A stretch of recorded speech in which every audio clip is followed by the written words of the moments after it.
नमस्कार, मैं हूं कनुप्रिया सत्तन और आप देख रहे हैं लाइव टीवी समाचार। आइए नजर डालते हैं आज की कुछ खास खबरों। रामपुर पहुंचे भाजपा के वरिष्ठ नेता और पूर्व केंद्रीय मंत्री मुख्तार अब्बास नकवी ने मीडिया से बात करते हुए दिल्ली में भाजपा और आम आदमी पार्टी के बीच चल रही सियासी हलचल पर बोलते हुए कहा, आप पार्टी जनता के लिए चूचू का मुरब्बा बन के रह गई है और ऐसा चूचू का मुरब्बा जो न उगलते बने और न ही निकलते। अभी तक सपनों की सौदागरी करते करते आज चाहे दिल्ली हो या पंजाब, उन्होंने जो भी लोगों को सपने दिखाए वो सारे सपने बेनकाब हो रहे हैं। अफसोस की बात यह है कि जनादेश का सम्मान करने के बजाय जनादेश का अपमान करने में ज्यादा विश्वास रखते हैं।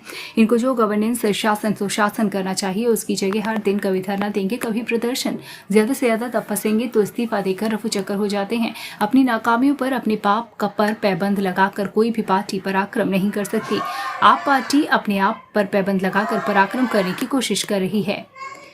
बिहार में हुए डेवलपमेंट के बाद तेलंगाना के सीएम के सीआर के पहुंचने पर विपक्ष नरेंद्र मोदी के विकल्प खोजने पर लामबंद हो रहा है। सवाल पर मुख्तार अब्बास नकवी ने कहा कि नरेंद्र मोदी जी का परिश्रम और उसका परिणाम, उनके परिश्रम के परिणाम और तपस्या की ताकत को परास्त करने के लिए बहुत ताकत चाहिए और सोच समझ चाहिए। इसके साथ ही आज की तारीख में वैकेंसी नहीं है, आवेदन लेकर सभी खड़े हुए हैं। आज 3 दर्जन से ज्यादा प्रधानमंत्री पद के उम्मीदवार हैं। इस देश में हर पार्टी में एक एक दो दो तो दिखाई ही पड़ रहा है और हर आदमी लाइन में खड़ा हुआ है कि वैकेंसी कब होगी, हमको प्रधानमंत्री वेटिंग का तमगा कब मिलेगा। ये प्रधानमंत्री बनने के लिए जुगाड़ और जोड़ तोड़ नहीं चल रहा है, बल्कि प्रधानमंत्री वेटिंग के लिए जुगाड़ और जोड़ तोड़ चल रहा है। तो वहीं गलवान शहीदों को आर्थिक सहायता के नाम पर बिहार पहुंचे हैं तेलंगाना के सीएम के सीआर, तो ये राष्ट्रवाद का मुद्दा रहेगा। इस पर भाजपा नेता मुख्तार अब्बास नकवी ने कहा कि नकल के लिए अकल चाहिए होती है। इनकी अपनी जो नीतियां हैं और जो कार्यक्रम है वो टॉय फिश हो गए हैं और अब उसके बाद उधर की नीति और कार्यक्रम का पिटारा लेकर घूम रहे हैं। ओम प्रकाश राजभर का झुकाव बीजेपी की ओर होने पर पूछे गए सवाल पर मुख्तार अब्बास नकवी ने कहा, आजकल बहुत ही पार्टियों में पलायन प्रोग्राम चल रहा है और खास तौर पर वो पार्टियां जो परिवार को पालने में जुटी हुई हैं। सपा अध्यक्ष अखिलेश यादव के डिप्टी सीएम केशव प्रसाद मौर्य पर किए गए तंज के जो कि दिल्ली से लेकर आता है, वही केशव प्रसाद मौर्य बोलते हैं। पर मुख्तार अब्बास नकवी ने प्रतिक्रिया देते हुए कहा कि अखिलेश जी को कुछ न कुछ तो बोलना है और बोलना भी चाहिए, क्योंकि अभी वो नेता विरोधी दल है। लेकिन उनको एक बात समझनी चाहिए कि जो कुछ भी जनादेश उनको मिला है विपक्ष में भी बैठने का, तो वो उसको सीरियस तरीके से निभाएं, ना कि उसको भी नॉन सीरियस तरीके से। सपा नेता आजम खान पर गवाहों को धमकाने के मुकदमे के बारे में पूछने पर नकवी ने कहा कि ना किसी को डरने की जरूरत है और ना ही डराने की कानून अपना काम कर रहा है। देखिए, नरेंद्र मोदी जी का परिश्रम और उसका परिणाम, उनके परिश्रम का परिणाम और तपस्या की ताकत को परास्त करने के लिए बहुत ताकत चाहिए, बहुत सोच चाहिए, बहुत समझ चाहिए।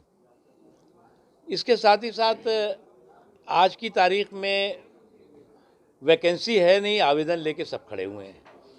आज 3 दर्जन से ज़्यादा प्रधानमंत्री पद के उम्मीदवार हैं इस देश में।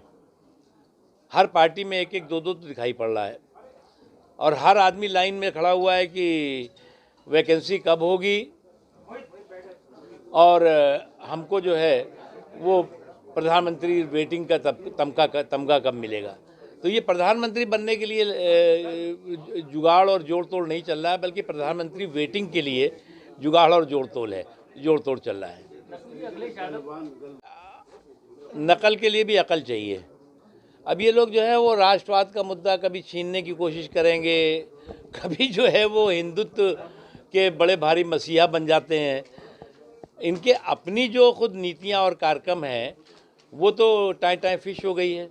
अब उसके बाद जो है वो उधार का जो है वो लेकर के नीतियों और कार्यक्रम का जो है वो पिटारा लेके घूम रहे हैं। तो पहले तो अपने गुनाहों की गठरी देखें, उसके बाद इस तरह के पिटारे को लेके घूमें। बिहार में जो डेवलपमेंट हुआ है, आज केसीआर जो तेलंगाना के सीएम है वो आ रहे हैं वहाँ बिहार में, तो क्या विपक्ष लामबंद हो रहा है मोदी जी का विकल्प तलाशने की कवायद है क्या? देखिए, नरेंद्र मोदी जी का परिश्रम और उसका परिणाम, उनके परिश्रम का परिणाम और तपस्या की ताकत को परास्त करने के लिए बहुत ताकत चाहिए, बहुत सोच चाहिए, बहुत समझ चाहिए। इसके साथ ही साथ आज की तारीख में वैकेंसी है नहीं, आवेदन लेके सब खड़े हुए हैं। आज 3 दर्जन से ज़्यादा प्रधानमंत्री पद के उम्मीदवार हैं इस देश में। हर पार्टी में एक एक दो दो तो दिखाई पड़ रहा है, और हर आदमी लाइन में खड़ा हुआ है कि वैकेंसी कब होगी और हमको जो है वो प्रधानमंत्री वेटिंग का तमगा कब मिलेगा। तो ये प्रधानमंत्री बनने के लिए जुगाड़ और जोड़ तोड़ नहीं चल रहा है, बल्कि प्रधानमंत्री वेटिंग के लिए जुगाड़ और जोड़ तोड़ चल रहा है।